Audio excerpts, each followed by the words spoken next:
मेरे प्रिय बच्चे, आज मैं तुम्हारे लिए एक महत्वपूर्ण संदेश लेकर आया हूँ। यह संदेश सुनना तुम्हारे लिए अत्यंत आवश्यक है।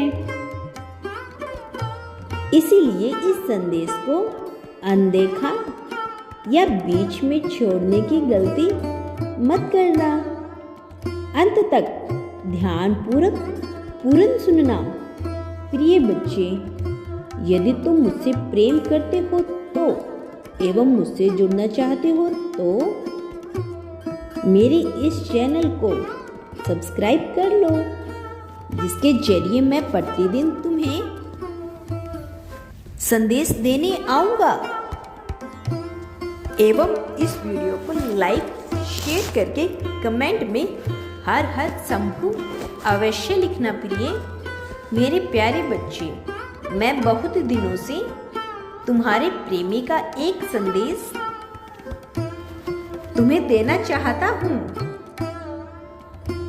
प्रिय, एक बात सदैव स्मरण रखो, रिश्ता बनाना जितना आसान होता है, उस जीवन पर निभाना उतना ही कठिन होता है। छोटे मोटे लड़ाइयाँ झगड़े से जो रिश्ता टूट जाते हैं, इससे पता चलता है कि वह रिश्ता कितना कमजोर था। इसमें प्रेम की कमी प्रत्यक्ष रूप से जाहिर होती है। एक दूसरे से उम्मीद लगाना ही सदैव रिश्ते में खटास लाता है।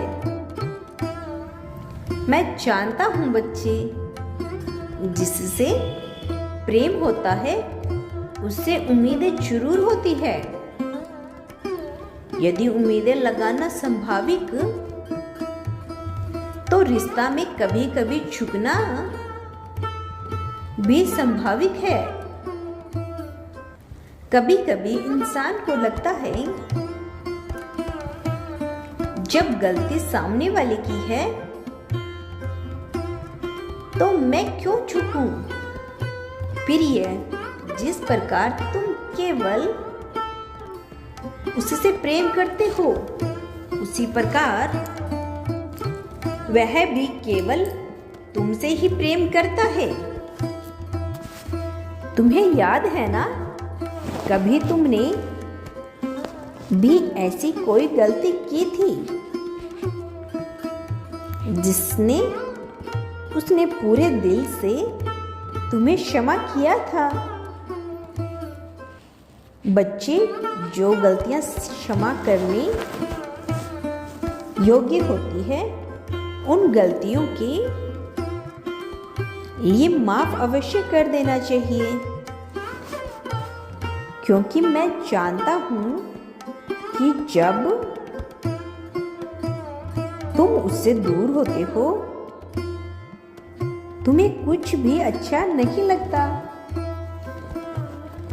उसके अलावा तुम्हें एहसास होता है कि तुम उसके बिना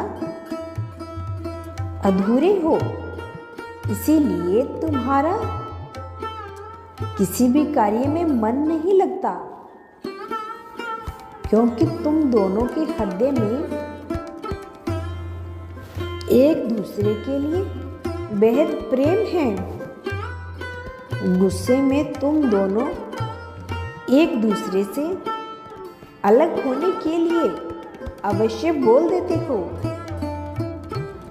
पर एक दूसरे से दूर नहीं रह पाते। एक दूसरे से दूर रहने के विचार मन में अवश्य उत्पन्न होते हैं,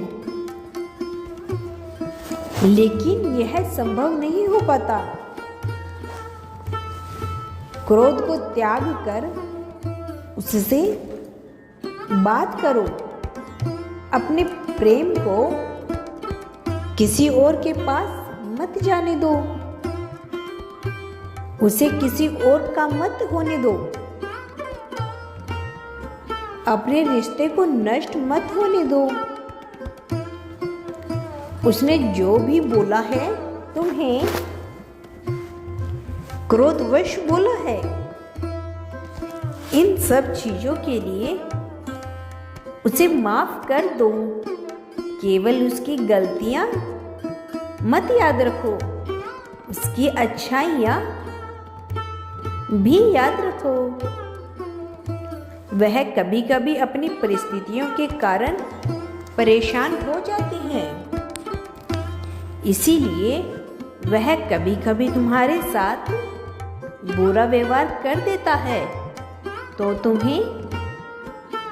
तुम्हें भी उसे कुछ समझने की आवश्यकता नहीं है। यदि तुम दोनों एक दूसरे से प्रेम करते हो तो तुम्हारे बीच प्रेम है, तो इस रिश्ते को संभालने के लिए जिम्मेदारी तुम दोनों की है। क्रोध के कारण ही तुम दोनों में इतनी लड़ाइयाँ होती रहती है। अब तुम दोनों छोटी छोटी गलतियां को भी लेकर बेवजह लड़ाइयाँ करते हो। पहले ऐसा नहीं होता था। पहले तुम दोनों में से किसी भी झगड़ा हो जाता था, लेकिन तुम दोनों के बाद में सुलह हो जाता था। किंतु अब तुम दोनों एक दूसरे का चेहरा नहीं देखना चाहते हो। इस कदर छोटी सी गलती पर रूठ जाते हो, और यह केवल प्रेम का अभाव के कारण हो रहा है। प्रिय, यदि एक प्रेमी रिश्ता निभाना चाहता है और दूसरा नहीं, तो चाहकर भी रिश्ता निभाने वाला प्रेमी रिश्ता निभा नहीं पाएगा, क्योंकि ताली कभी एक हाथ से नहीं बजती, और वह भी हार मानकर इस रिश्ते को तोड़ देना जरूरी समझेगा। इसीलिए तुम दोनों को अपने क्रोध पर नियंत्रण करना होगा प्रिय, और एक दूसरे पर पूर्ण रूप से विश्वास करना होगा।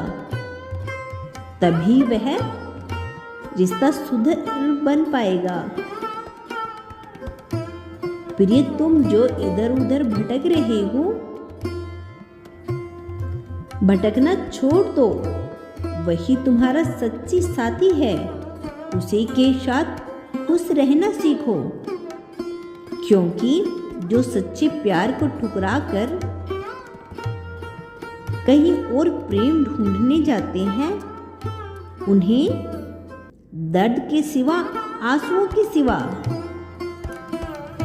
कुछ प्राप्त नहीं होता। प्रिय, कुछ प्राप्त नहीं होता। कुछ पल के लिए ही उसे खुशी अवश्य मिल सकती है किसी और के साथ, किंतु सुकून उसे अपने सच्चे प्रेम के पास ही मिलेगा। बहुत भाग्यशाली लोगों को सच्चा प्रेम प्राप्त नहीं होता। जो सच्चे प्रेम को ठुकराते हैं, उन्हें जीवन में दोबारा सच्चा प्रेम कभी भी प्राप्त नहीं होता। वह तरस जाते हैं उन चीजों के लिए जिन्हें उसकी कदर नहीं होती। मैं कल फिर आऊंगा प्रिय, प्रतीक्षा करना। यदि तुम कल भी मेरा संदेश सुनना चाहते हो तो मेरे इस चैनल को अभी सब्सक्राइब करके यस टाइप करना। जाओ, अपने प्रेमी से माफी मांगो और अपनी गलतियों को स्वीकार करते हुए उसे पुण्य वही प्रेम दो जो वह तुमसे प्राप्त करना चाहता है। सदैव खुश रहो, कल्याण हो तुम्हारा मेरे बच्चे। ओम नमः शिवाय।